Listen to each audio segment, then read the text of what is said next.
మీరు మీ అభిమాన shows and serials TV కన్నా ముందు ఈటీవీ విన్ యాప్లో చూడండి.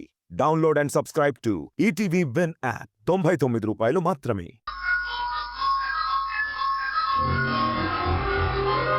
అసలు నీకు బుద్ధుందా సంధ్య? ఎందుకిలా చేశావు? నువ్వు చేసిన తప్పుని మా అత్తయ్య గారి దగ్గర కప్పిపుచ్చటానికి నేను మధు ఎన్ని తంటాలు పడ్డామో చూసావుగా. చెల్లికున్న భయం వల్లనే వాళ్ళ రూమ్లో ఫోన్ పెట్టింది అత్తయ్య. భయమా? అవును తాత. ఎక్కడప్పి సింధు మాయలో పడిపోతారో, వాళ్ళిద్దరెక్కడ కలిసిపోతారో అన్న టెన్షన్తోనే అసలు వాళ్ళ రూమ్లో ఏం జరుగుతుందని తెలుసుకుందామనే అడ్రస్ చేసుంటాను తావత్తా. సంధ్య, అసలు నీకు మేనర్స్ ఉందా? నీకేదో టెన్షన్ ఉందని మా పర్సనల్ రూమ్కి వీడియో కాల్ చేసి మరీ ఫోన్ సీక్రెట్గా పెడతావా? అదెంత క్రైమో తెలుసా నీకు?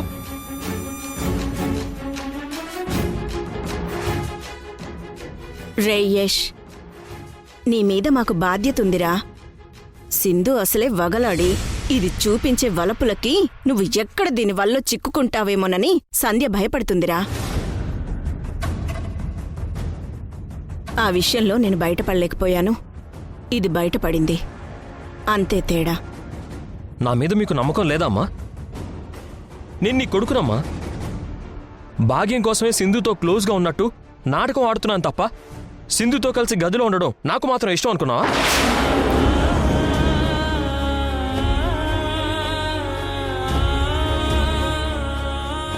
అయినా మీరు నన్ను ఇలా అనుమానించడం నాకేం నచ్చడం లేదమ్మా. నిజంగా నేను కావాలనుకుంటే సింధుతో కలిసిపోవడం ఎంతసేపు అమ్మా? ఒక్క నిమిషం చాలు. సింధుని నేను ఇష్టపడితే నన్ను ఎవరు ఆపగలరు?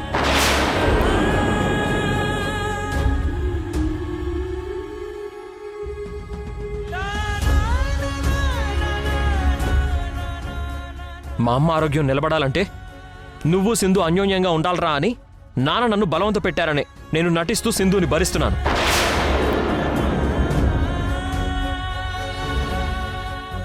దయచేసి ఇంకోసారి నన్ను అనుమానించి ఇలా అవమానించకండి. రేయేష్,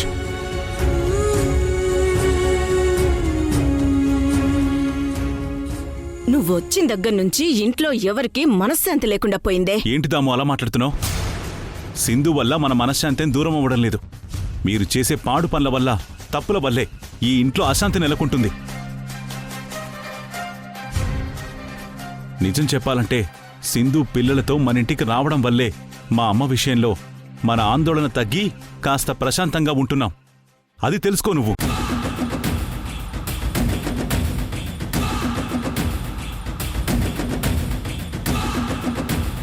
అత్తయ్య, నేను మీకు మంచి చేయాలనే వచ్చాను, కానీ మీరు నన్ను చెడుగా భావిస్తున్నారు. ఒక్కసారి నన్ను మంచిగా చూడడం స్టార్ట్ చేయండి. అప్పుడు మీ ఇల్లు, మీ మనసు ఎంత సంతోషంగా ఉంటుందో మీకే అర్థమవుతుంది. నీ వల్ల నా మనసుకి సంతోషమా? అది ఈ జన్మలో జరగదే.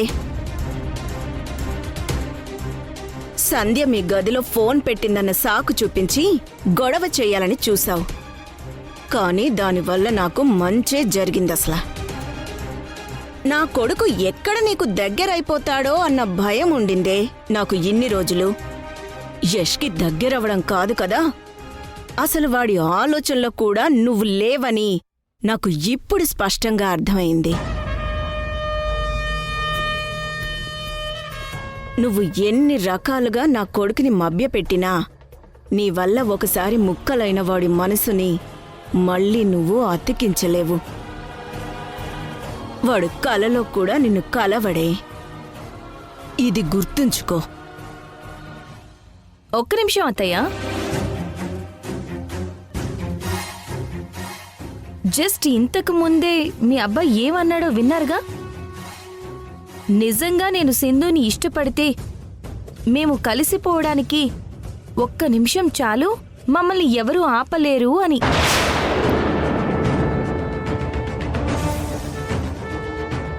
ఏమో, యష్ మనసు మారితే మీ కొడుకన్నా ఆ ఒక్క నిమిషం రావచ్చేమో. మీ అబ్బాయి మనసు మారచ్చేమో. అత్తయ్య, మనసు అనేది స్థిరమైంది కాదు, ఎప్పుడూ ఒకేలా ఉండడానికి. అది చంచలమైనది, మార్పులు సంతరించుకుంటూనే ఉంటుంది. అదే మనసుకున్న ప్రత్యేకత. ఏదో ఒకరోజు మీ అబ్బాయే నా దగ్గరకొచ్చి, సింధు, నా మనసంతా నువ్వే అనేలా చేస్తాను. చూస్తూ ఉండండి.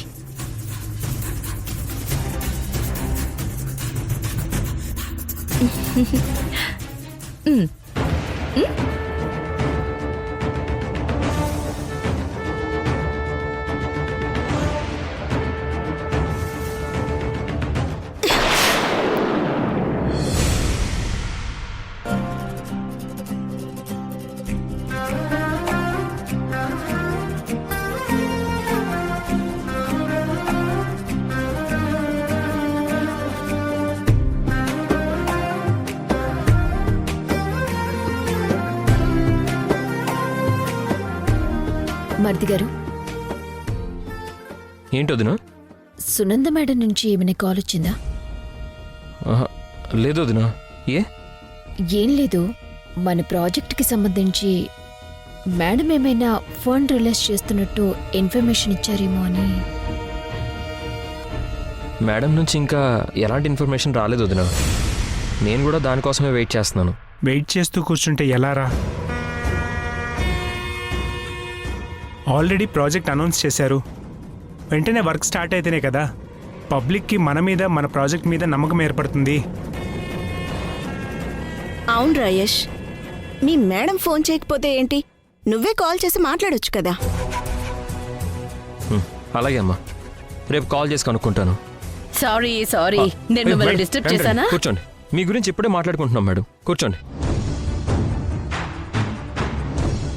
కూర్చోండి. మీరు కూడా కూర్చోండి.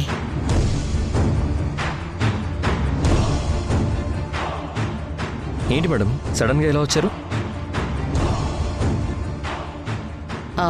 ఇదొకసారి చూడు యష్.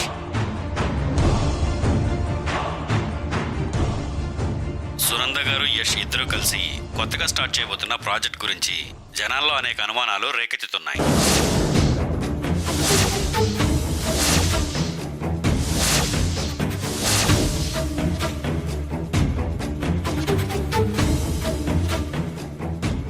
ప్రాజెక్ట్ స్టార్ట్ చేయబోతున్నటువంటి ఆ ల్యాండ్ గవర్నమెంట్ది.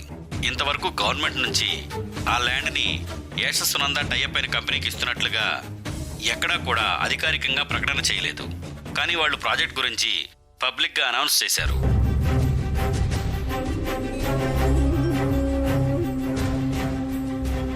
ఆ గవర్నమెంట్ ల్యాండ్ని అక్రమంగా తీసుకుని యశ్ కంపెనీ బిజినెస్కి వాడుకోవాలనుకుంటోందా, లేక గవర్నమెంట్ ఆ ల్యాండ్ గురించి పర్మిషన్ ఇవ్వకుండానే ఇచ్చినట్లుగా చెప్పి జనాల్ని మోసం చేయాలని యశ్ కంపెనీ చూస్తోందా? ఆ ప్రాజెక్టులో ఇలా చాలా అవకతవకలు ఉన్నట్లుగా ప్రజలు భావిస్తున్నారు.